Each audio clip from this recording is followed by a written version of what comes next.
आसुची तार रूपरेख संपर्क रे मौलिक चिंता कविर कर्तव्य बोली आमको धरना हम। यूरोप महादेश जिते बड़े रिनाइसा आसला पुनर्जागरण कथा आसला सेतिकी बेले गोटे कथा है जे प्राचीन पुराण संपर्कीय साहित्य से साहित्य होइके रहू ताकू जो माने संदर्भ लिखिबे ता से मानकर ध्येय हो किंतु ता परिवर्तन इतिहास समाज विज्ञान राजनीति याकु नहीं साहित्य आगको बढ़ू एवं ताहा ही है समग्र यूरोपीय साहित्य तार गोटे रूपांतरीकरण घटिला एवं से रूपांतरीकरण समग्र विश्व साहित्य को समग्र पृथ्वी जिते जिते भाषा से भाषा को यूरोपीय रूपांतरित साहित्य प्रभावित कला। आमे आज जदि व्यास लिखिथिबा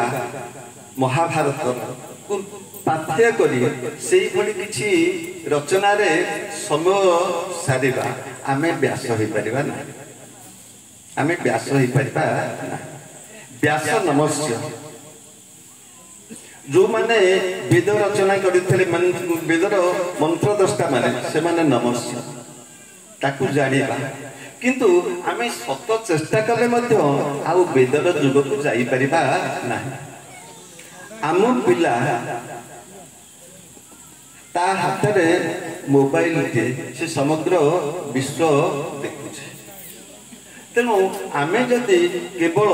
आमरी सभ्यता आमरी संस्कृति आमर ऐतिह्य या कि रोमंथन तारी भीतर रोमंथन करी चलिबा से साहित्य हबो ना साहित्य पदवाच्य हबो ना। साहित्यिक धर्म हबो से एक मौलिक चिंतन को भित्ति करी तार साहित्य सृष्टि करिवार आवश्यकता रहिছে। साहित्यिक जदि समाजर एक अग्रदूत is the pioneer of the society ताले ताकू आगु को कौन घटिबो उचित से संपर्कीय चेतना ताकू प्रति मुहूर्त रे आंदोलित करिवार आवश्यकता रहिছে। आपण माने देखंतु विचार करंतु फकीर मोहन सेनापति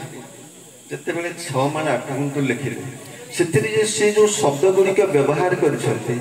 से शब्द को आज आम चलनी रे आमे ताकू नेकी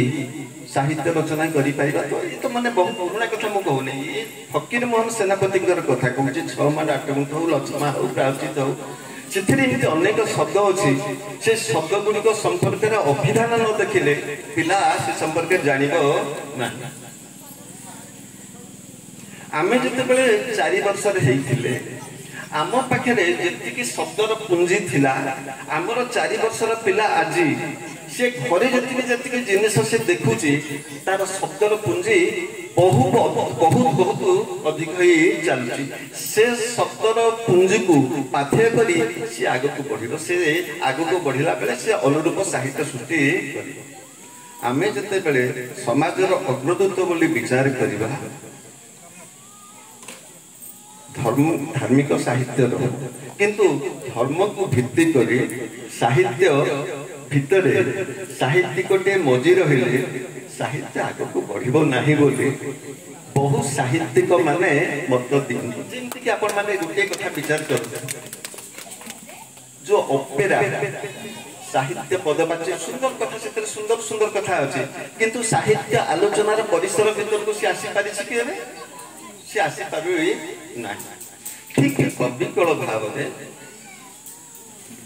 जगन्नाथ जनान आम हृदय को स्पर्श कर आम आंदोलित हो भक्ति निमज्जित हो किंतु से माने कथा द्रौपदी लज्जा नहीं पालन करते रुगुणी को ये करते सब कथा को नहीं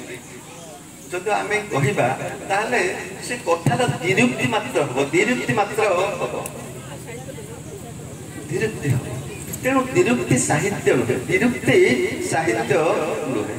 ଶାଲବେଗଠୁ ଆପଣ କ'ଣ ମାନେ ବଳିଯିବେ କି ଶାଲବେଗଠୁ ବଳିଯିବେ ନାହିଁ। ତେଣୁ ଆପଣଙ୍କର ସାହିତ୍ୟରେ ବିଶ୍ୱ ଚେତନା ଆସୁ, ଆପଣଙ୍କ ସାହିତ୍ୟରେ ଗଣତନ୍ତ୍ର ଆସୁ, ଆପଣଙ୍କ ସାହିତ୍ୟ ଭିତରେ ସବୁ ଧର୍ମକୁ ସହ୍ୟ କରିବାର ଭାବ ଆସୁ। ଏଇ ତିନୋଟି କଥା, ତାପରେ ଅନେକ ଅନେକ କଥା ଅଛି। ଏଇ ତିନୋଟି କଥା ସାହିତ୍ୟିକ ମାନଙ୍କୁ ଯଦି ପ୍ରଭାବିତ କରିବ ତାହେଲେ ସେ ସାହିତ୍ୟ ମାନେ ସମାଜର ଅଗ୍ରଦୂତ ଭାବରେ ବିବେଚିତ ହେବେ। ଏଇ କଥା ଏଇ କଥାରେ ମୋର ବିଶ୍ୱାସ ରହେ। ଆଉ ମ୍ୟାଡାମ କଳ୍ପନା ରାଉତ ଯେଉଁ କବିତା ପୁସ୍ତକଟି ଲେଖିଛନ୍ତି ସମୟର ସାଥେ, ବିଭିନ୍ନ ସମୟରେ ଭିନ୍ନ ଭିନ୍ନ ଚିନ୍ତା ତାଙ୍କ ମନକୁ ଆସିଛି ଏବଂ ସେ ଚିନ୍ତା ଯେତେବେଳେ ଆସିଛି, କେତେବେଳେ ଈଶ୍ୱର ପ୍ରେମରେ ସେ ନିଜେ ବିଗଳିତ ହୋଇଛନ୍ତି, କେତେବେଳେ ସମାଜର କିଛି ଅସଙ୍ଗତି ଦେଖିଛନ୍ତି, ସେ ଅସଙ୍ଗତି ତାଙ୍କୁ ବିବ୍ରତ କରିଛି ଏବଂ ସେ ବିବ୍ରତର ବୋଧକୁ ବିଚାର କରି ସେ ତାଙ୍କର କବିତା ଲେଖିଛନ୍ତି।